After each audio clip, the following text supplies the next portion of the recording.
So this is the third episode of Understanding the System, and here we're going to talk about OSI. Open System Interaction is a very, let's say, important topic for you to warp your head around because I don't care where you work in the information technology, you need to understand this very well if you want to be an excellent in your job.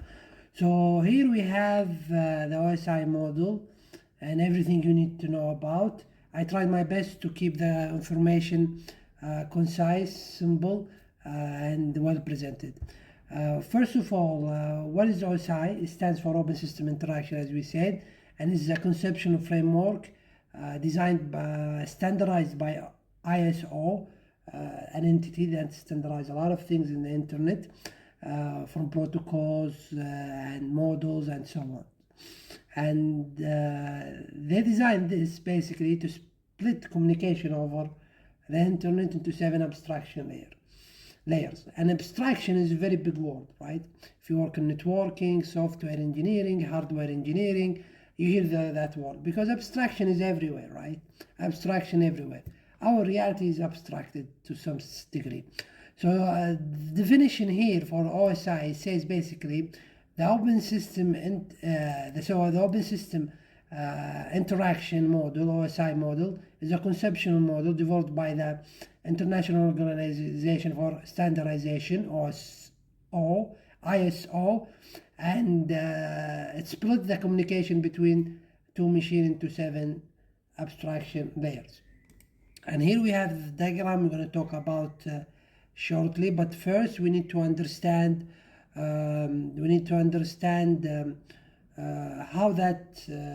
how or why they created OSI. Well, it has principles, right? As you can see right here, we have 3 of them only, just to get things going. We're going to share more principles as we go.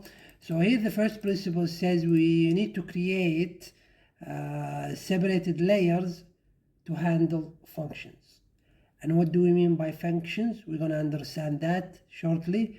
But for now, what we want to do basically, we're going to split the communication between machines into different layers. Within every different layer, we're going to have different kind of functions. And based on the function, we're going to decide where, at which layer this should be, right? And the second principle says collect similar functions into same layer. Basically, the first principle we shared, but is a bit different because in the second one we're talking about grouping similar function into same layer.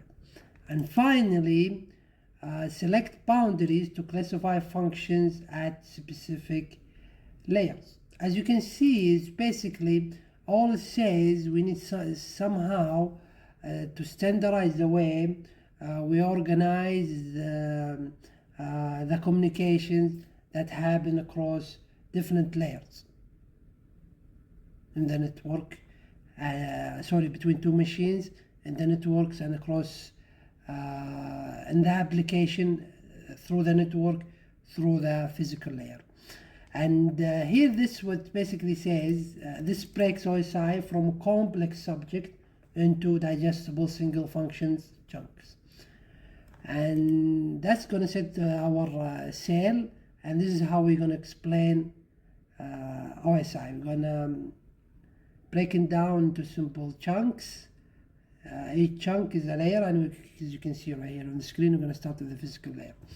So here this diagram is very important. Actually, it's really important for you to understand. Before we jump into the diagram, note that the dotted lines shows the functional communication of the layers, and the solid arrows show the actual path through the model. Each layer here serves the layer above it, and none of the layers care to know about the entire OSI stack, right? So each layer right here serves the layer above it, and each layer doesn't care about the entire stack communication. right? And the solid arrows show the actual path through the module, and the dotted lines show the functional communication of the layers. What that says? Well, when we have two machines, by the way, the source of this image is mentioned right here. When we have two machines, basically those two machines gonna communicate, right?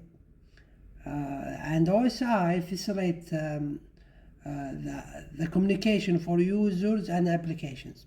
So here we have the client and the server. The client asks for getting the web page, and the server return the web page. That's what we see as the users, right? But as machines, what's going to happen, the communication is going to start right here, from the physical layer, right here, right? So somewhere there in the kernel, wherever that is, there's going to be a link, right, between those two physical layers, and they're going to start to communicate, and that communication is going to propagate through the layers, each layer serving the layer above it, and it goes down until what? Until the client get the web page from the server, right? And here it shows dotted line show the functional communication of the layers. Basically here, each layer, as you can see, the presentation layer on the client is going to communicate with the presentation layer on the server. The session layer is going to communicate with the session layer and the server, and the transport layer is going to communicate with the transport layer on the server, and so on.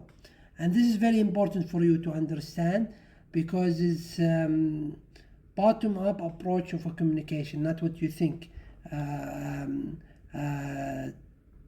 top-down communication. Great. So here we're going to start with the first layer, as you can see in this diagram right here. We're going to start with this layer, and this layer is called the physical layer. The physical layer carries a bit stream, which is 0, 0, 1, 0, 0, 1, over the physical medium, and deals with mechanical and electrical sophistication, interfaces, and transmission of media. As you can, this is really hard for you to understand if you didn't study hardware engineering, but basically what it says here that these three steps, right? So the first step is going to be send write the bits on the wire, right? And here we're talking about the physical wire, right? And those bits is going to be transformed here as an electrical wave traveling down the wire, right? And it's going to go to the receiver, which absorb the voltage patterns and decide the zeros and one and the data received. And here we have a simple diagram that shows what is the physical layer, because we have a lot of things to worry about. It's just hardware to hardware communication, right? The first of all is representation of bits, right? The representation of bits, the physical layer data consists of stream of bits, zeros and ones, right? With no interpretation, with number of interpretation data rate, which is bit per seconds. The transmission rate, the number of bits sent each second, is also defined by the physical layer, right? And here every single hardware in the physical layer have a specific link between them, right? And that specific link have line configuration, and that line configuration described as what? Described as the physical layer that is concerned with the connection of devices to the media, and that is in a point-to-point configuration. Two devices connected together through a dedicated link. Let's say this to the devices, electrical wire going to some kind of router, and that router just send radio waves, right? And here we have something very important to understand, which is synchronization of bits. The sender and the receiver must only use the same bit rate, but must also be synchronized at the bit level, right? What that's basically mean? Well, let's say we have this here, right? The electrical wire and the radio wave, right? So while we're sending the bit stream, this here is going to receive, let's say, 1. And also here, at the sender, at the end, okay, you just send it 1. And so on. That's what this means, synchronized at the bit level. And the transmission mode basically says the physical layer, we just, no, that's transmission rate. The transmission mode, the physical layer also define the direction of the transmission between the two devices. Simplex, half duplex, or full duplex. Full duplex means that the communication is going back and forth, right? This is the sender and the receiver, and this is the receiver and the sender. But in this case, since we have an electrical wire, the data is going in one, and then it can be going in one direction or both directions. And finally, here we have the physical topology. And the physical topology basically says, defines how devices are connected over the network. Are they connected over the Ethernet? Are they connected through Wi-Fi? Are they connected over other protocols, other ways, and so on. So now we finished with the physical layer right here. We're ready to go to the second layer, which is data link layer. And here in the data link layer is the second layer of the OSI model, and is responsible for providing local delivery frames between two directly connected devices. And the data link layer has two main components, right? We have the frames right here, which are headers, right, and the bits. And each frame could correspond to what? To bit stream. We already explained what a bit stream is. And here we have TSP, but can be other protocols, right? So here we have a very important principle to understand in an OSI model. And this principle says basically create further subgrouping and organization of function to form sub-layers within a layer in cases where distinct communication services needed, right? And here we need in the data link layer, we need to have more, let's say, layers, sub-layers. And those sub-layers and the data link layer, because it's just a point between the physical layer and the network, we need to break that down into multiple layers, right? First layer could be the MAC address, right? The MAC address and its media access control. And that's what is it basically. As you can see, this is the MAC address right here.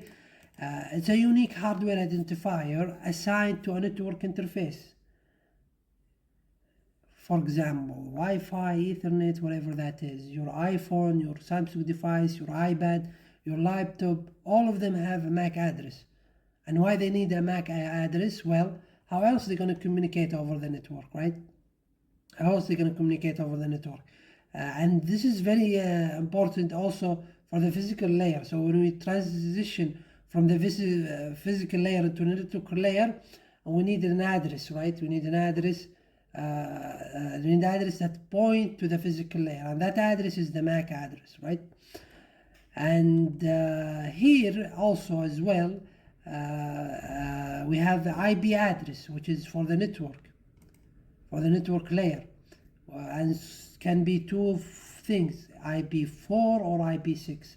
IP4 32-bit, I believe, and IP6 IPv6 is 64-bit. I'm not sure. I think this is correct. And the IP address Internet Protocol is just a logical address assigned to the devices on the network. And here we have TCP, but as we said, in the data link layer, this header right here can be something else, can be UDP, for example, can be MQT, can be other many things, right? But we're going to talk about protocols down there some when we arrive, I think, to the application layer, but we're going to keep going, right? So here the protocol basically is going to describe how A and B should communicate. And in this case, A and B, what are they? They are machines. They are machines. And the TCP, Transmission Control Protocol, is a reliable, did I say that right? Reliable, connection-oriented protocol, ensuring data delivery in order. Is very consistent, secure protocol that ensure the data, the way the data is sent from A is the way that the data is going to be received in B. And there is a lot of handshakes and security, let's say, steps between sending and receiving. And the opposite of this is, of course, UDP. UDP is the exact opposite, and we're going to describe it when we arrive where we need to talk about protocols. And here also we have here we need something else. Let's just put that like this. And it just put here. Here we have the metadata, and the metadata basically are frames and bits. As we said, it's two main things. Each frame corresponds to what? A bit stream.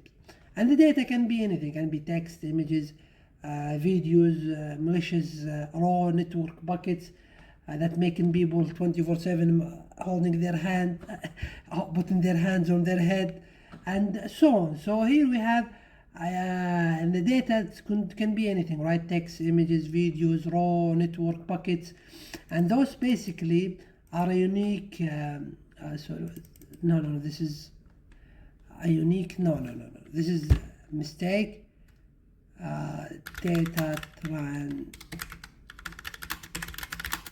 Let's say that data transmitted over the network, and the metadata header basically is data describing data, or data about data, and it can describe the data in many ways as context, description, or structure of the data. And the metadata is data about data. It provides context, description, or the actual structure of the content. So that's a data link layer. Let's say it's a void that takes you from the physical layer into the network layer and back from the network layer into the physical layer, right? Great. So here we have something very important, the next layer, which is the network layer. The network layer basically is the layer that is responsible for network-to-network delivery of all messages. This includes figuring out where the destination actually is within the network. And here we have a symbol diagram that shows the route, right? So we have the host. This is a layer 3 addressing, and here we have network layer 3. We have the logical address, IP address, subnet, mask to default gateway, and then we're gonna route that into subdivided local networks, right?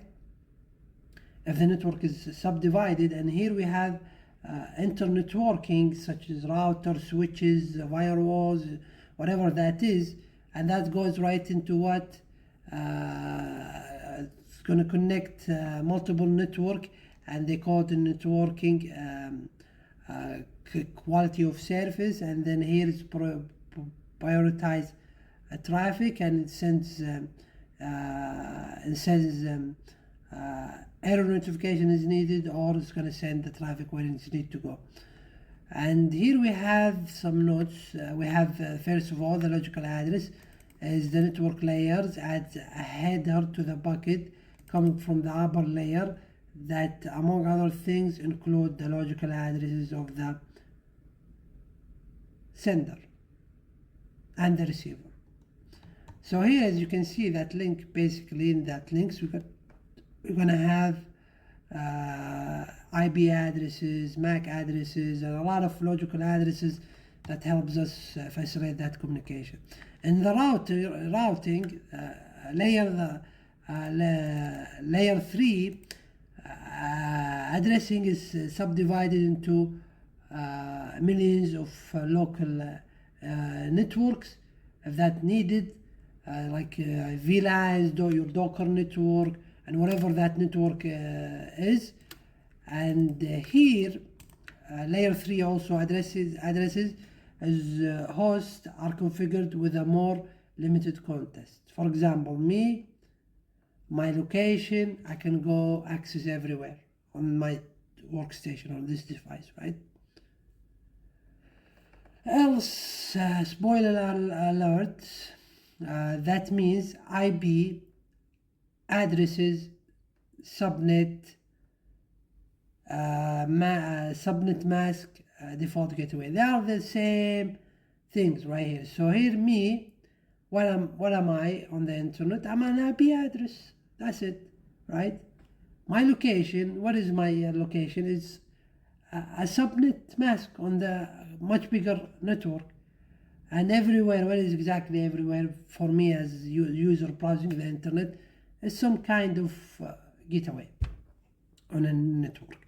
So finally here, within here, we have interconnecting, right? Internetworking. And the internetworking basically is the practice of interconnecting multiple computers, networks, so that data can be passed between them. The data passed between them is performed by routers, right? I don't want to scare you, but there is nobody out there is unhackable, right? Nobody's out there is unhackable. Why? Because hey, guess what? We're all connected on a bigger network, right? There is just some, let's say, guards or firewalls, whatever you want to call that, that's preventing me from accessing your system. And if you haven't been hacked yet, either your enemies are too stupid, or they don't have a really good reason. And yeah, that's all about it, right? So the whole network, the world, imagine that. So when you next time you go on the internet, picture that you are connected to every device out there, because that's true 100%.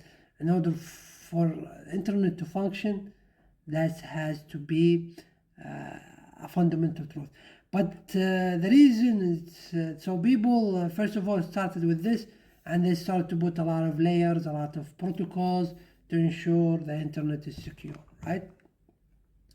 And now we go into the transport layer, which is very similar on how we ended our topic here. So you are on your network and I'm on my network. What do we need to do? Well, basically transmit data in, transmit data out, and that's it, right? And the transport layer is responsible for process-to-process delivery. This means that layer 4 is responsible for separating the bulk data that may be coming from a remote host and making sure it is forwarded to the current process. So the transport layer, right, get its data from the network layer or the session layer, and just get the data from the network layer and basically prepare the data for the next layer, which is the session layer, right? So here we have two things to understand: process to process delivery. The first thing is to understand here is basically that's what's going to do the process delivery. It's going to split the bulk data from remote host and direct it to the correct process. So for example, if you are on a browser and you just requested a web page, well, your web page is not going to appear on your whatever that desktop application is. It's going to appear on your Chrome browser, right? And that's what we meant when we started in the beginning, that every layer is connected. Every layer is connected. Your transport layer on your browser is connected to the transport layer on the server, and so on. And the way it does this, it uses port numbers to identify sessions, right? So when you request a web page from a server, what's going to happen? The server is have some information from the previous layer that we talked about, which is the network layer, and all the other previous layers, and that's going to help us help the server to do what? To forward that information to the right port on your machine. In that case, what is your browser? And here we have a lot of key protocols. We're just going to mention some of them. We have TCP, which is connection oriented, reliable. I don't know how to say this word. Reliable, with the flow control and arrow connections. And the flow control is basically a lot of head shakes and back and forth between the client and the server. UDP, on the other hand, is the exact opposite of TCP, designed to be faster. And the first thing to make anything fast is relax things a bit. And here we relax the handshakes and all of the craziness within TCP and make our new protocol connectionless, fast but no guarantees. What do we mean by no guarantees? It means when you use UDP, it's used a lot. It's used in games, right? So it's used a lot in games. Well, in games, for example, nobody cares if your frames dropped a bit or there is some error happened, right? Because we can drop that and the game is going to continue. The game is not going to stop, right? Great. And we have other protocols like SCTP, cellular networks, and RTB, streaming helper, and RTCP for all of the streaming platform. You waste your time watching Twitch gaming videos. Now here we have the transport layer functions. There are multiples. It's very important for you to understand. The first one is segmentation, and that segmentation basically what it's going to do is going to break this data into smaller segments for the Ethernet, right?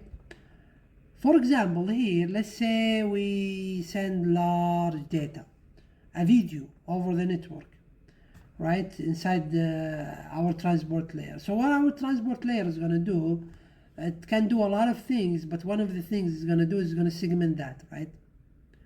It's going to segment. We can segment that on the transport layer, and send that video in segments, and resemble those segments and show the resemble data. And when you watch, let's say, a movie on a streaming platform, they need to do that. There is no way for them when you just click on a video, they send you the whole thing, right?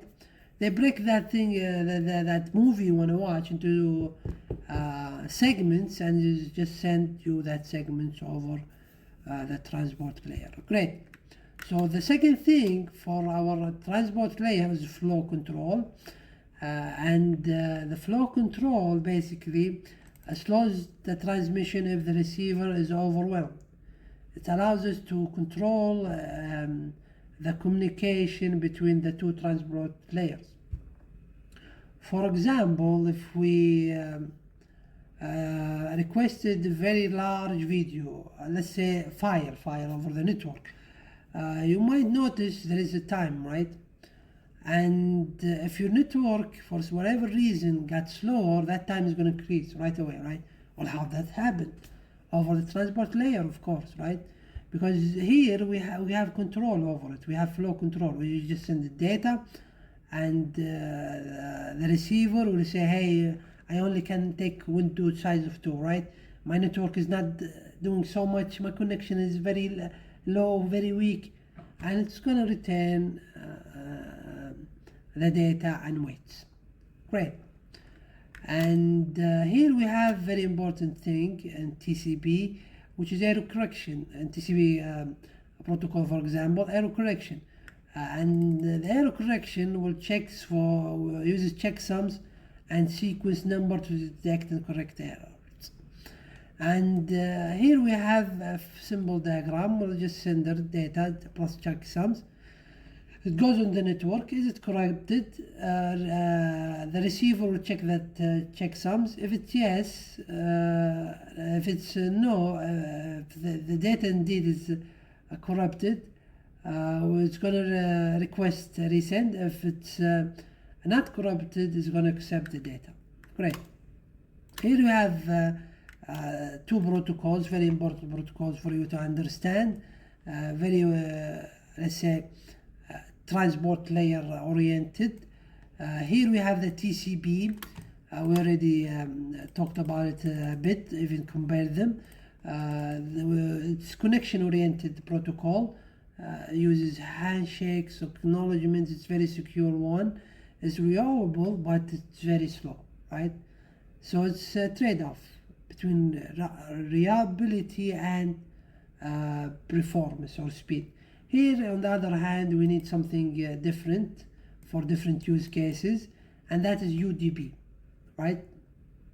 And UDP basically is like it's similar as fire and forget. It's fast, but there is no guarantees. So if I received an error bucket, what I'm gonna do, I'm just gonna drop it and move on, right?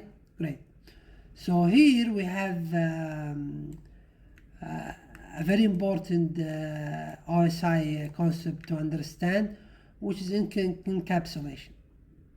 And in encapsulation in the OSI model, each layer adds its own header, and each layer adds its own header. For example, as we saw here in the data link layer, for MAC, IP, TCP data, metadata, and so on. So each layer adds its own header, right? And those headers are only accessible when they're needed from whatever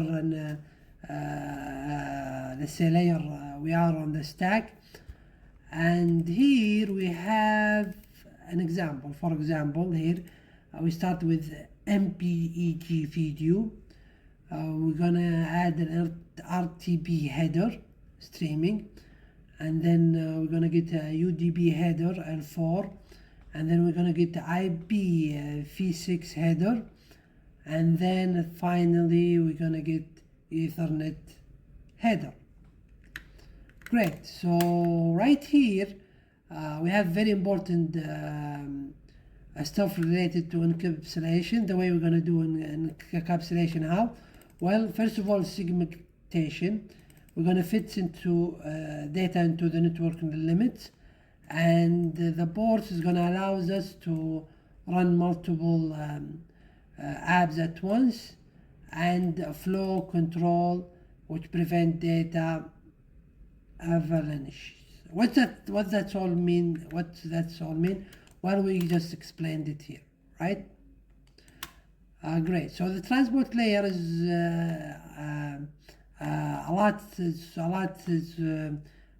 focused a lot on encapsulation. Here we have doodle ideas, a package data with nested boxes headers. That's what's going on within the transport layers. Data with nested boxes, which are headers. A port number, apartment building, right? Apartment building, and the ports equal what? Equal apartment numbers, right? So you can think of an apartment building as the big one as port numbers, and each apartment within that apartment building is what? Is ports numbers.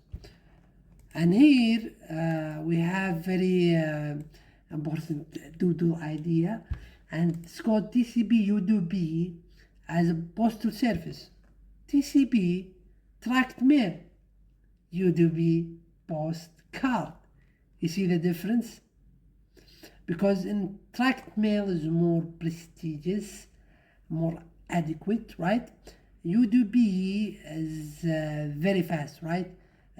Just a postcard can arrive to anybody.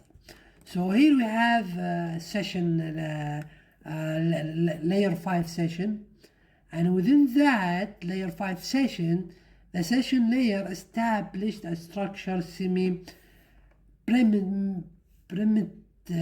permanent dialogue between processes on different hosts. Unlike transiting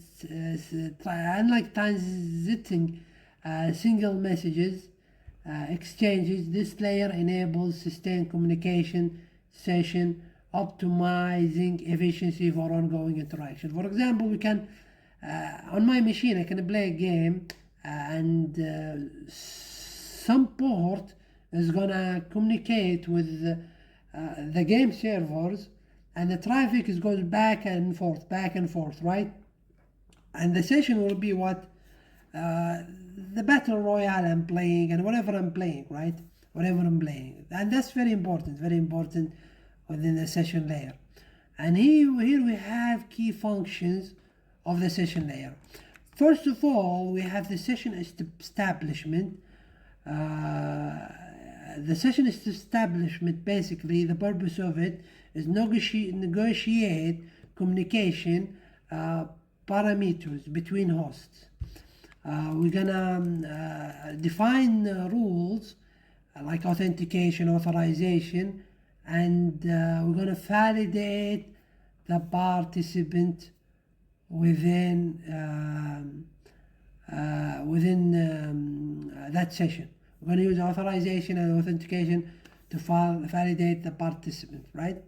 In duplex mode, what we're going to do basically, we're going to decide if the communication is half duplex, altering terms, is your time to send me a message, is my time to send you a message, or full duplex, simultaneous. It's just I'm sending you a message, you're sending a message, sending a message, I'm sending a message, and the message goes back and forth in both directions.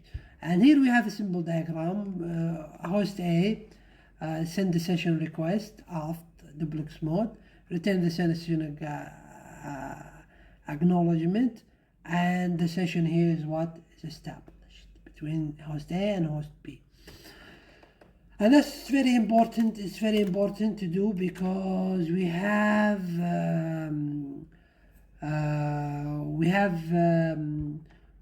a lot of use cases that need that session establishment, right? We described many of them, like web apps, game servers, and so on. So here we have the control and maintenance, which is very key function within the session layer. This is going to allow us to do dialogue management. And half duplex, we're going to first turn taking, your turn to take now, my turn to take now.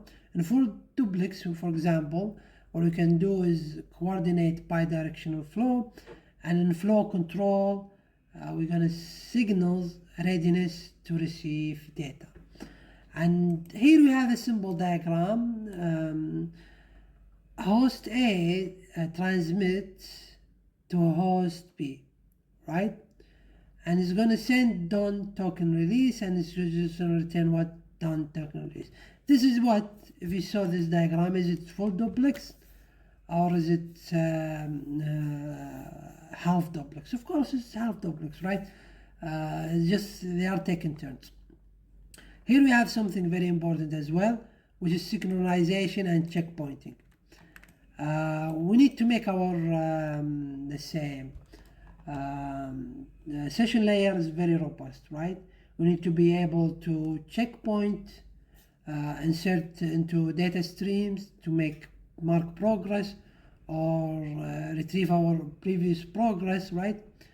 And we also need to do crash recovery. If the session drops, the host resume from the last checkpoint instead of restarting, right? This is amazing, right? This is amazing because you can do a lot of things here, right? You can do a lot of things.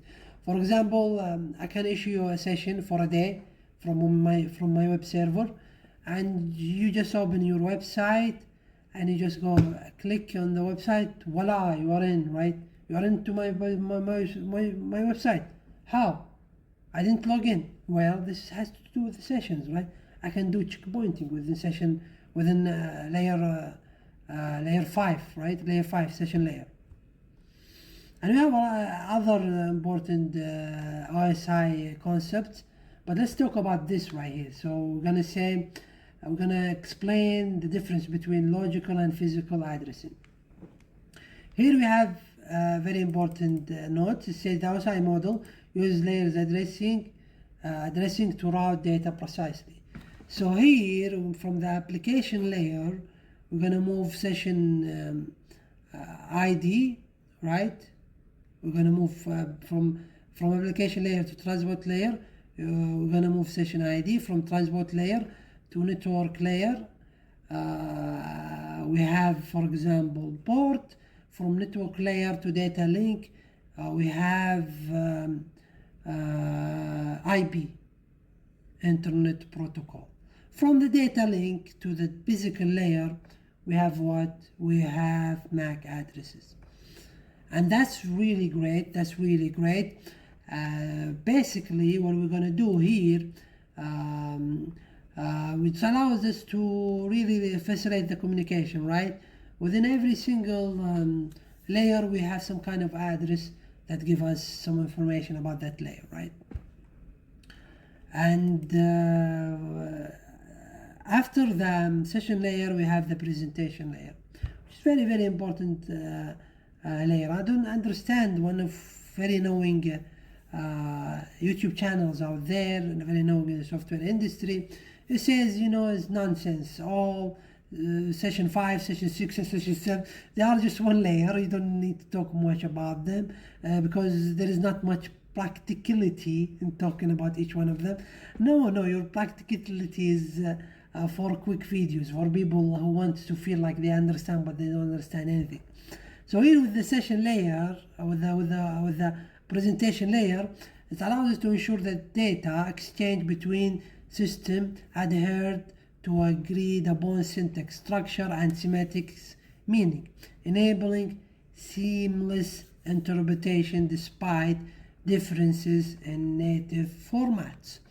And here we have the data formats translation, and this give us basically a purpose.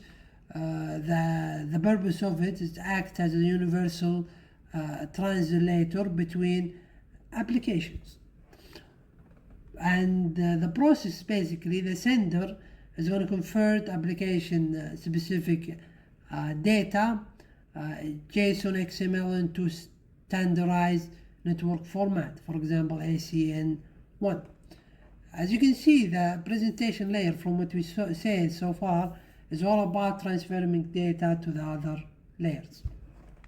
Here we have application A and application B. Application B only understand XML. So what we're going to do, we send the data, send the JSON data, and this presentation layer is going to translate it to what? To network format, each, for example, ACN1, and that's going to deliver it at XML. Great. And that ensure what? Ensure the semantic consistency. And here we have the bitstream communication.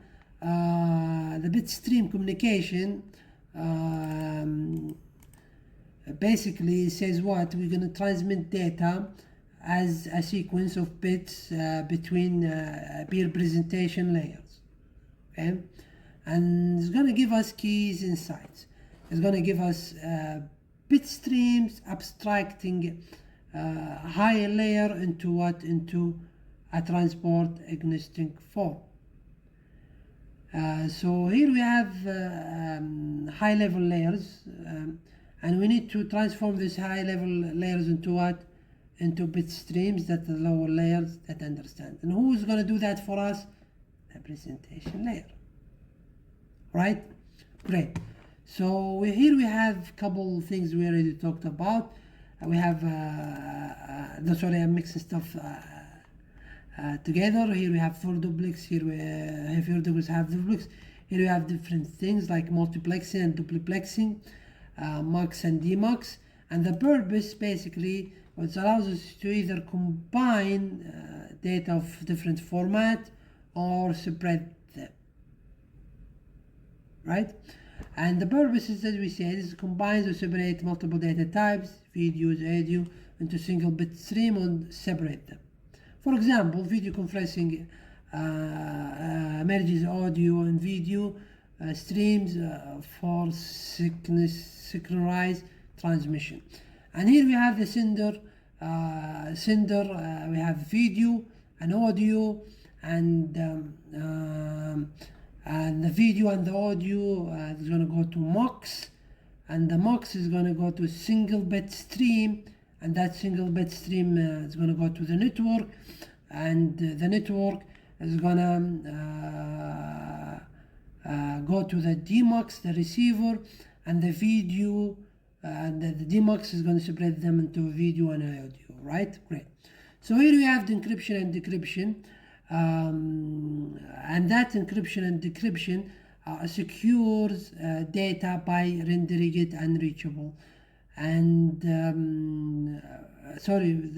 secure data by rendering it unreachable or unreadable, the same word. And how we going to do that? Through encryption, right? And reversing the process, which is decryption. As you can see in the diagram here, we have the data here, and we're going to use some kind of algorithm and salt key, first key, price key to encrypt the data. And we're going to use the same encryption key and algorithm to decrypt the data. This is symmetric encryption. We're not here talking about encryptions, so we're not going to talk about asymmetrics. You should know that or Google it. So yeah, so this is basically what presentation layer is all about: transformation of data. And one of the way the data transforms is compression and decompression. So what is compression and decompression? Well, we're going to compress the data. You see, when you get a zip folder, zip, and unpack it, you will get the whole data, right? And when it's packed, the data is squeezed in there. And that's why we do that. Why we ever need that, right? It seems a bit of a process. Well, what allows us to reduce the bandwidth usage for multimedia, text, audio, and video. And the trade-off basically is CPU effort versus network efficiency. Great. So here we have very important OSI model. We're getting there, right? We're arriving to layer 7. We're arriving to layer 7, which is very important.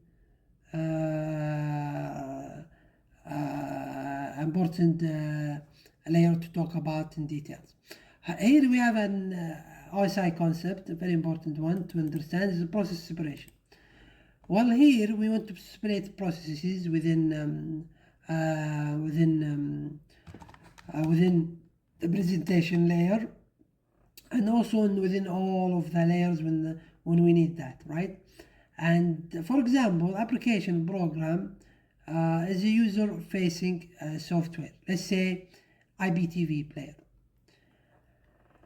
And the application layer interface is going to do what? It's going to manage the atomic network processes, separate stream for video, audio, and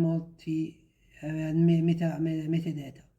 Here we have the IPTV application, video stream, audio stream, and metadata. And all of that goes where? It goes into the OSI stack.